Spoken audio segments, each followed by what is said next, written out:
Salut les potos, salut mon Lolo, de retour en studio pour ce GCN Show et cette semaine on va s'inspirer des récents résultats du Dauphiné avec la victoire de David Gaudu sur la 3e étape en passant par un trou de souris et on va donc évoquer les principaux fails de l'histoire du vélo sur la ligne d'arrivée quand on lève les bras trop tôt ou qu'on reste pas concentré jusqu'au dernier centimètre et on va évidemment vous donner nos conseils pour éviter ce genre de mésaventures. Et oui, restez bien avec nous jusqu'au bout parce qu'on va revenir sur les résultats justement de ce Dauphiné en détail. Allez, on y va.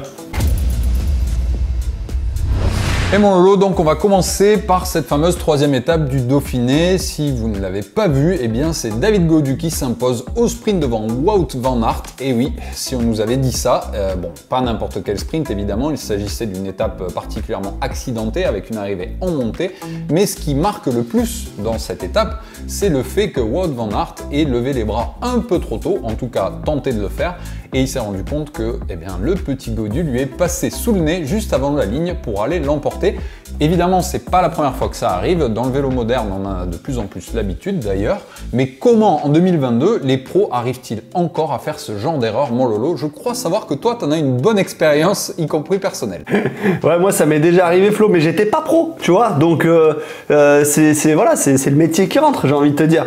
Là, Wout van Aert, c'est quand même pas, c'est pas un lapin de 6 semaines, tu vois. Donc moi je pense que c'est une faute professionnelle, tu vois, de lever les bras trop tôt comme ça. Après, en vrai, il écrasait grave, il écrasait la concurrence au sprint. Il a senti qu'il était devant terrible et on a un petit Gaudu qui revient de derrière quand même, tu vois, il n'était pas au coude à coude tout le long. Donc, et puis on sait très bien qu'un sprint en plus en montée, ça se joue vraiment à la fin, tu peux le déboîter au dernier moment. Bah là, voilà, franchement, erreur stratégique de Wout et grosse erreur de casting parce qu'il ne pensait pas avoir des gaziers aussi costauds que ça, juste dans sa roue. Ouais, mon Lolo, après je pense qu'il y a plusieurs cas de figure évidemment. Il y a celui du sprint où on se relève un peu trop tôt, où on jette mal son vélo. Donc c'est le cas de Wout van Aert comme on a pu l'évoquer. Mais il y a Alberto Bettiol aussi qui nous donne raison d'avoir choisi ce thème puisque pas plus tard qu'hier, il s'est mis à lever les bras alors qu'il n'avait pas remporté l'étape, tout simplement parce qu'il n'avait pas eu l'information qu'il y avait encore un coureur à l'avant. Il y a aussi le cas de figure de celui qui pense l'avoir remporté alors qu'il reste un tour. Bref, il y a autant de cas de figure qui génèrent des fails sur la ligne. Je trouve quand même qu'il y a un point commun entre tous ces cas de figure. Dans le cas de Bettiol, par exemple, typiquement, c'est la bonne foi. On sait qu'il fait pas exprès. Il n'a pas envie de se ridiculiser volontairement, même si, après la ligne, il se fait même chambrer par Matteo Trentin. Ça fait sourire tout le monde. Il n'y a rien de bien grave à tout ça. Mais je pense que le cas important, celui dans lequel on peut débattre aujourd'hui, c'est vraiment celui de se relever avant la ligne. Et quand on se fait sauter sur la ligne par quelqu'un, par le passé, on a vu plusieurs fois Julien Alaphilippe jouer avec le feu et parfois même se brûler. Moi j'ai une théorie là-dessus, je pense que dans certains cas quand on est vraiment au bout de l'effort, tout simplement on peut pas donner plus et on jette littéralement les derniers efforts dans la bataille et c'est le cas de Wout van Aert qui a fait un sprint très long et je pense que voilà, il était au bout du bout, ça devait brûler dans les jambes et il s'est dit voilà, pour moi c'est fait, je lève les bras, point barre. Et mentalement, il n'a pas réussi à aller jusqu'à la ligne. Je sais pas ce que t'en penses. Écoute, moi je pense pas qu'il était vraiment au bout de son effort, tu vois. Je pense que vraiment il était serein sur sa victoire.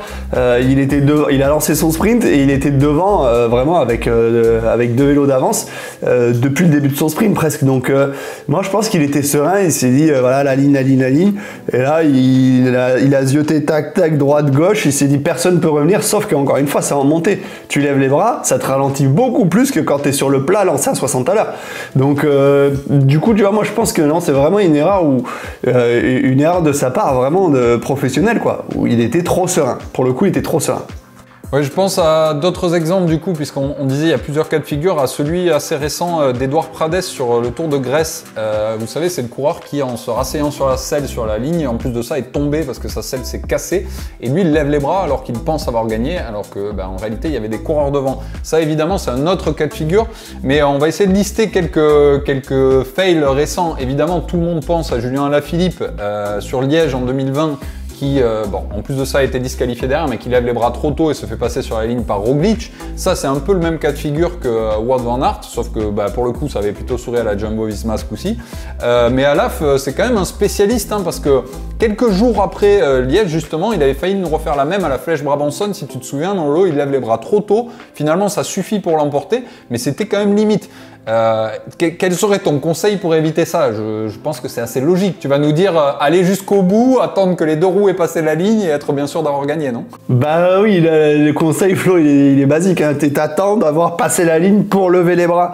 Après, Julien, c'est qu'il s'en bat les rouleaux, tu vois. Il est là, il kiffe, il est content, il gagne. Bon, ok, il se fait sauter. Mais voilà, mais je pense que c'est un tempérament. Après, il avait envie de savourer sa victoire. Mais pour le coup, il n'y a pas 36 conseils pour ça, mon Flo. Il faut juste lancer le vélo. Dès que c'est un sprint, tu lances le vélo, peu importe si t'es loin ou pas, ou qu'est-ce ou que. Et puis tu lèves les bras juste après avoir passé la ligne. Hein. Toi, je sais pas si t'as un conseil en plus, mais à mon avis, je suis pas loin de la vérité. Ouais, je vais pas donner de conseils, mais je vais essayer d'expliquer pourquoi ça arrive, parce que c'est vrai que, comme tu l'as dit, on peut se dire, mais les pros quand même, ils ont une certaine expérience du vélo, comment c'est possible que ça leur arrive à ce niveau-là, comment on peut faire ce genre d'erreur? T'as même parlé d'une erreur professionnelle, mais c'est vrai que des fois, quand tu es dans un sprint, tout peut aller très très vite et tu as l'impression à une demi-roue de la ligne que tu n'as personne au niveau du pédalier. Mais des fois, ça sort d'un trou de souris et c'est vrai que dans ces cas-là, des fois, ça remonte très très fort de derrière et le temps de lâcher le guidon, tu as l'impression que tu vas passer la ligne, mais il reste encore un demi-boyau et ça passe pour quelqu'un d'autre. C'était arrivé notamment à Anthony Turgis à l'Eurométropole de Lille en 2017. Je sais que tu étais présent et tu étais dans son équipe. Est-ce que tu peux nous raconter d'ailleurs et nous donner le débrief après? Ouais, bah du coup, mais là c'était différent parce qu'Anto il était sorti de loin en fait. Il était sorti de loin, je crois qu'il avait fait la borne ou il avait fait un truc comme ça, c'était pas vraiment du sprint, je crois. Et il se voyait arriver tout seul parce qu'il avait vraiment fait le trou, machin. Sauf que derrière ça revenait tellement vite et c'était faux plat montant.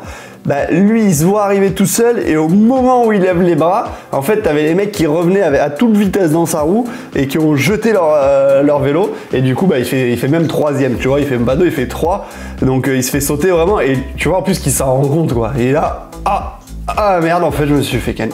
Donc ouais, moi j'étais là mais moi j'avais bâché, j'étais dans le bus, ouais il pleuvait, c'était pas cool, fin de saison, non, un peu ras-le-bol. Et du coup, bah, ambiance, pas mauvaise ambiance. Hein. En vrai, il sait très bien que même s'il n'avait pas levé les bras, les mecs l'auraient sauté sur la ligne, en fait. Donc quoi qu'il arrive, tu vois, il n'y avait pas tant de regrets que ça. Mais tu te dis, je passe un peu quand même pour un blaireau parce que je suis là, je lève les bras et en fait, je me fais sauter. Quoi. Donc, je pense que normalement, c'est des erreurs que tu fais qu'une fois dans ta carrière. En vrai, ça t'arrive une fois, surtout si c'est une course importante et tout. Ça t'arrive pas deux fois. C'est pour ça que Julien, il est quand même assez joueur, le gazier. Ouais, c'est sûr que Julien, il est joueur et surtout que ça s'était produit à quelques jours d'intervalle. Donc tout le monde avait envie d'aller le voir et de lui dire « Mais mec, qu'est-ce que tu fais? C'est pas possible !» Après, c'est vrai que quand on est dans une phase d'euphorie où on est vraiment en forme, il y a des fois, on a l'impression que rien peut nous arriver aussi. C'est peut-être ce qui t'arrivait à l'époque où tu étais encore amateur sur la Coupe d'Espagne et où tu t'es fait sauter sur la ligne. Et là, tu t'es dit quoi d'ailleurs? Est-ce que tu t'es bien senti con après coup? Ah ben moi, c'est pire. Bah, c'est pire parce qu'en fait, c'était une journée super compliquée. En plus, c'était vraiment galère. Il y avait des cols et tout. C'était vraiment une belle galère. Il faisait super chaud. Et arrivé au sprint en centre-ville après un gros boulevard, je sais pas, il y avait peut-être 2 bornes en tout. Tu rentrais en ville et après c'était dans les immeubles là, machin, mais c'était toujours tout droit.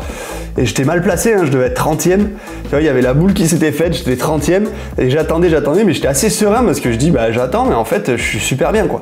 Et puis sur la droite, bah, je vois une ouverture, voie de bus, machin. Du coup, bah, je prends l'ouverture et puis je commence à lancer mon sprint et je vois que je remonte tout le monde. En fait, je remonte. Et je dis, bon, bah en fait, c'est que vraiment, je suis bien.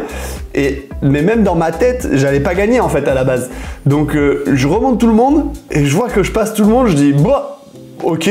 Trop bien, du coup j'ai profité de l'aspiration et au moment de passer la ligne, mais vraiment tu vois, au lieu de jeter le vélo, je vais passer la ligne et là je dis putain j'ai gagné et je lève même pas les bras, je lève le poing, tu vois, je fais yes, que moi d'habitude je levais les bras, tu vois, et là je fais yes et en faisant ça, je vois que l'autre à côté, il lance le vélo, en plus il devait faire à peu près, je sais pas, 1m32, tu vois, donc il passe vraiment sous le bras et il me passe d'un boyau, quoi, donc je perds cette fameuse Coupe d'Espagne pour un boyau.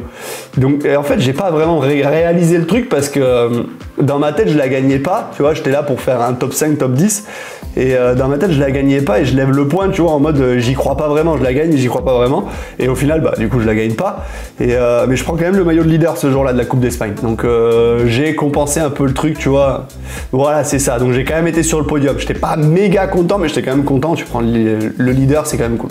Et j'ai retrouvé le nom du coureur auquel je pensais sur le Giro 2017, c'était Luca Pibernik du coup de la Bahreïn qui était sorti un tour trop tôt en levant les bras. Et là pour le coup c'est un long moment de solitude parce que c'est encore un autre cas de figure parce qu'il te reste encore du temps. Tu sais que la caméra va s'arrêter sur toi, tu vas être filmé. Et voilà, quand tu vois les autres repasser et puis réaccélérer, tu dis ah mince, en fait c'était pas fini. Et ouais, là c'est un peu moins marrant. J'aimerais du coup en revenir sur comment éviter ce genre de situation. Eh bien, à part bien compter le nombre de tours qui vous reste, quand on parle d'un sprint, tu vois, c'est là où je vais refaire un peu la promo de l'école de la piste. Vous pouvez d'ailleurs revoir mes championnats de France Master sur piste, qui est la vidéo qui est sortie dimanche. Et bien l'école de la piste, ça t'apprend un truc, ça t'apprend vraiment le jeter du vélo parce que souvent, déjà les sprints se répètent dans la plupart des épreuves et souvent ça se joue vraiment à un boyau. Et pour le coup, il n'y a pas beaucoup de pistards à qui ça arrive de se relever avant la ligne parce qu'on sait par définition qu'en plus de ça, avec l'anneau ovale de la piste, ça peut revenir très très fort jusqu'au dernier moment et il suffit de regarder une épreuve de vitesse pour s'en rendre compte, ça se joue très souvent à la photo finish. D'ailleurs, sur la vidéo, vous pourrez remarquer qu'en début de course, je termine 4e du deuxième sprint, je crois, et bien ça se joue à un boyau, à pas grand chose, avec un très beau jeté de vélo, oui, je m'envoie des fleurs. Mais voilà, je vous encourage à travailler ça, à vous faire des lignes sur route, dans une petite route fermée, quand vous travaillez vos sprints avec les copains, et à travailler le jeté de vélo, parce que c'est une vraie technique, il faut savoir le faire dans le timing, parce que si on le fait trop tard, on peut se faire passer sur la ligne, mon lolo, et surtout, ne pas lever les bras tant que la ligne n'est pas passée, à part si vous êtes un grimpeur et que vous avez 3 minutes d'avance.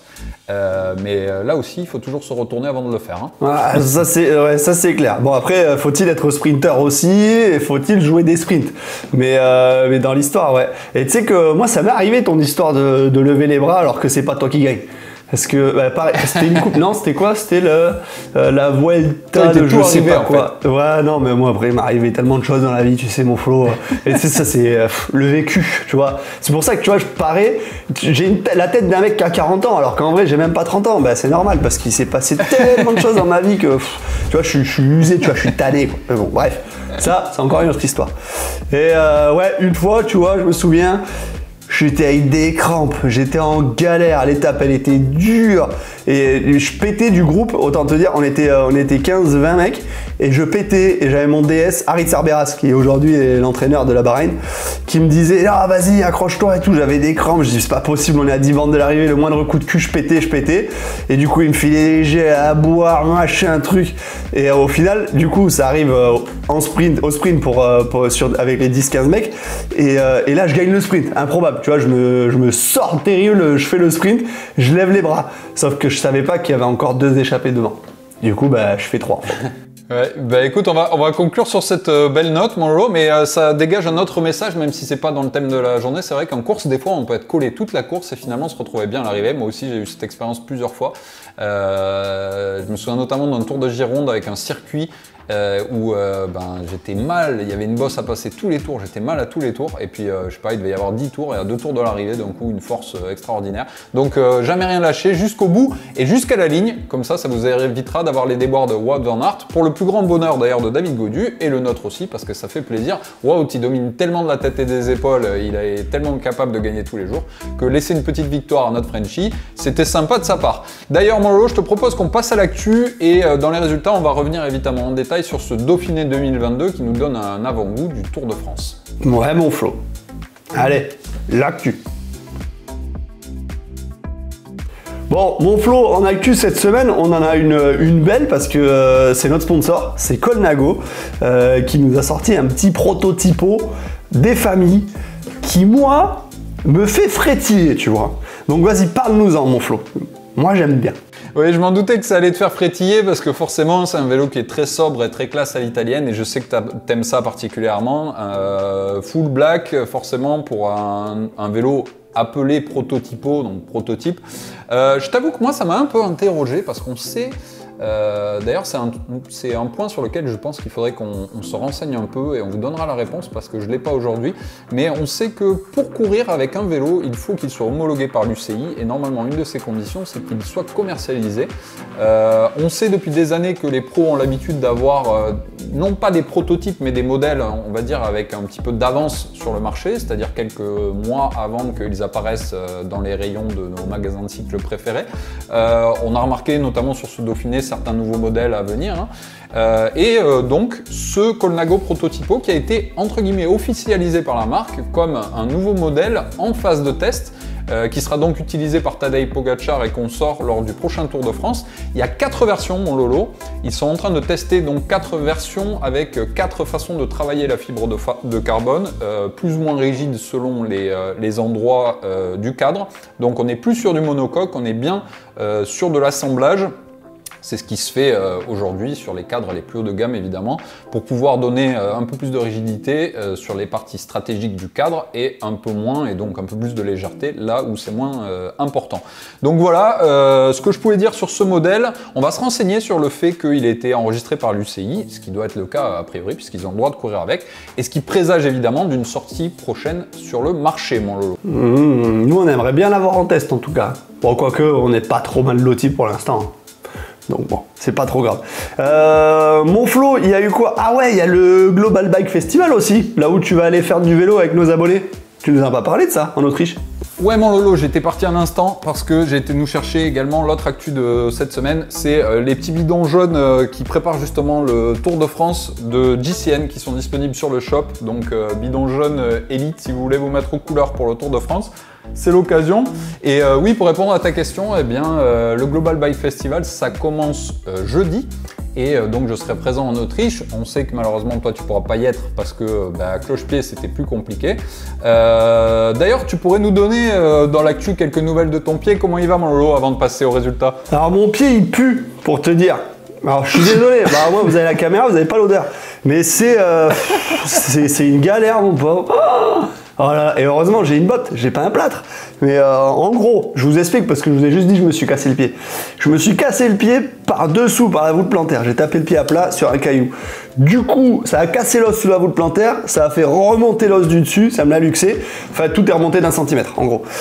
Donc on m'a tout remis droit avec une broche, avec 2 vis, et je suis parti jusqu'à fin juillet d'immobilisation. Heureusement, on m'enlève les poings et la broche là, très vite, mais je crois que je suis pas prêt de remonter sur un vélo. On m'a annoncé récupération du pied à 45% au mois d'août, et après on verra jusqu'où on peut aller au mois de septembre. Donc apparemment la course à pied pour moi c'est fini, de toute façon. Bon, on avait vu dans les épisodes récents que je comptais pas reprendre très vite. Du coup, la course à pied... C'était pas une très grosse perte vu tes performances en course à pied. Voilà, si c'est pour se faire une cheville à chaque fois, autant te dire que c'est pas trop grave. D'ailleurs, en parlant de cette cheville, c'est que c'est le même côté, le pied. Du coup, la cheville que j'avais très mal soignée, parce que je m'en fous en fait, au final, là, ça va me la soigner, hein, d'immobiliser le pied pendant 2 mois. Voilà. Donc, c'est peut-être un mal pour un bien. Du coup, écoute, mon Flo, ça va, mais je suis pas prêt de remonter sur un vélo. Heureusement, on avait prévu beaucoup de contenu quand on a fait en Sicile à pédaler ensemble. Du coup, les prochaines vidéos qu'on tournera, on vous dira quand. Mais là, prochainement, ce sera que de la vidéo en studio qui sera enregistrée. Bon, vous inquiétez pas, on a fait du très bon. J'ai bien compris le message, j'ai pas fini de souffrir seul sur mon vélo, oui. ça j'ai compris, mais bon, on a bon espoir que d'ici la rentrée quand même, tu puisses pédaler un petit peu. Mon Lolo, je te propose qu'on passe au résultat parce que forcément on a pas mal spoilé ce Dauphiné qui nous a donné de belles indications, notamment un doublé de Primoz Roglic après sa victoire sur Paris-Nice. Il remporte donc le classement général de ce Dauphiné, ce qui n'était pas arrivé depuis fort longtemps, hein, depuis Bradley Wiggins qui derrière avait remporté le Tour de France. Donc c'est tout le mal qu'on lui souhaite. En tout cas, la Jumbo-Visma a encore fait une démonstration de force, puisqu'ils font 1 et 2 avec Vingegaard, qui lui aussi nous rappelle l'époque Wiggins où Froome semblait plus fort en montagne que son leader. Voilà, suivez mon regard, c'est un petit peu ce que moi j'ai trouvé, ou ce que j'ai pensé plutôt de cette dernière étape hier, à voir comment ces deux-là vont cohabiter sur le Tour. En tout cas, c'est intéressant parce que ça viendra un petit peu donner du fil à retordre à Tadej Pogačar, notre Slovène, qui commence à prendre ses habitudes sur la grande boucle. Du côté victoire d'étape, il y a pas mal de belles victoires françaises, mon Lolo. Est-ce que tu peux nous les citer? Bah ouais, on a eu 3 victoires françaises, donc autant dire que nos Français sont bien débrouillés sur ce Dauphiné, avec Alexis Viermoz qui l'emporte sur la 2e étape lors d'un sprint. Ils ont tous fait au sprint? Non, il y en a un qui n'a pas fait au sprint. Un sprint sur un petit groupe, donc il a réussi à gicler et à sauter tout le monde. 3e étape, on l'a dit tout à l'heure, c'est notre petit Gaudu hein, qui vient faire des miracles en haut des bosses. Donc il nous a bien fait vibrer en sautant Wout van Aert. Et la 3e victoire française, c'est sur la 6e étape. Et là, c'est le petit Ferron, toujours de la Total Energy, qui a été emporté, qui a joué avec les coronets de tout le monde, qui a fait le kilomètre et qui l'a emporté comme ça magnifiquement. Alors franchement, moi je lui tire un gros coup de chapeau parce que là, il y a une grosse paire, il a assumé jusqu'au bout, c'est un petit jeune, il commence à peine chez les pros. Franchement, moi, gros respect, magnifique victoire. Très belle victoire. Mais Total Energy, ils aiment bien ce genre de petites victoires avec des petits jeunes. Ouais, c'est une grosse victoire même, on peut dire, un très beau Dauphiné de la Total Energy, tu l'as dit. D'ailleurs, vous m'avez posé la question quand est-ce que la vidéo sortira sur la visite de leur QG. Eh bien, on la réserve pour le Tour de France, elle sortira durant le Tour, donc on visitera le manoir de la Total Energy, c'est prévu. Les autres faits marquants de ce Dauphiné, c'est quand même Wout van Aert qui confirme qu'il est sur tous les terrains avec 2 victoires d'étape, il finit à 2 secondes de Ghana sur le chrono qu'il aurait pu remporter aussi. Évidemment, il ramène le maillot vert qui sera son objectif également sur le Tour de France. Et on peut noter également Pierre Rolland qui 10 ans après ramène le maillot à poids. Ça pourrait lui aussi lui donner des idées pour le Tour. En tout cas, ça fait plaisir de voir Pierrot à l'attaque. Je vous rappelle que vous pouvez retrouver tous les secrets de l'attaque de Pierre Rolland dans notre vidéo qu'on a réalisée avec lui, dans laquelle il vous explique comment attaquer selon la technique du fameux Pierrot. Et pour compléter les résultats, mon Lolo, cette semaine, on avait les femmes aussi au Women's Tour. Et ouais, au Women's Tour et au classement général, c'est ta compatriote, hein, Elisa Longo Borghini, qui l'emporte finalement devant Grace Brown et Katarzyna Niewiadoma. Ouais, je me suis pas entraîné avant. Et alors, qui va dire quoi? Hein? Voilà. Bon Flo, dis-nous qui a remporté quelle étape? On a eu une victoire française, on en a parlé la semaine dernière. Eh ben écoute, Lorena Wives, qui ça fait plusieurs semaines qu'on le dit, hein, est dans la forme de sa vie, a encore remporté 3 étapes, mais cette fois-ci elle remporte pas le général comme tu l'as dit, puisque c'est Longo Borghini qui est venu la coiffer. Et bien on a eu aussi en ouverture une très belle victoire de Clara Copponi, qui a fait bien plaisir également. Elle a porté le maillot de leader sur cette 2e étape. Du coup, on a eu Grace Brown qui remporte une étape et Elisa Longo Borghini également, qui a construit son maillot de leader lors de l'avant-dernière étape. Cette semaine, les amis, on a le Tour de Suisse qui est en cours actuellement d'ailleurs. On vous en parlera dans le détail une fois qu'il sera terminé, donc dans le show de la semaine prochaine. En attendant, comme toujours, vous avez l'habitude, on a une 2e chaîne maintenant, JCN Racing en français, sur laquelle vous pourrez retrouver tous les résumés tous les jours. Vous pouvez revoir ceux du Dauphiné en détail et vous pouvez voir également ceux du Tour de Suisse. Et il y a également le Tour de Suisse féminin dont on parlera la semaine prochaine. Mon Lolo, pour conclure, le vélo de la semaine, qu'est-ce qu'on a au menu? Ah, moi je l'aime bien ce vélo. Il y a un truc qui me chagrine, mais c'est pas pour toi, tu vois, c'est Thibaut, bon d'abord on donne, c'est Thibaut Bouvard qui l'emporte avec son Trek Emonda SL5. Alors moi il y a un truc qui me chagrine. Et on va le dire, hein, c'est notre community manager qui s'occupe de faire les vélos, les machins, les trucs. Elle aime bien le bleu. Je sais pas si tu as remarqué, mais à chaque fois on a un vélo bleu. Du coup, ton vélo il déchire. En vrai, on peut rien dire, la photo elle fracasse. En plus, tu nous fais une petite dédicace à l'alcoolisme chronique de Flo en te mettant dans les vignes. Tu vois, donc franchement, moi je tire mon chapeau. La manivelle à l'horizontale, chaîne tout à droite, voilà, la position, on voit que tu as un drop de ouf, du coup tu dois être gainé bien comme il faut.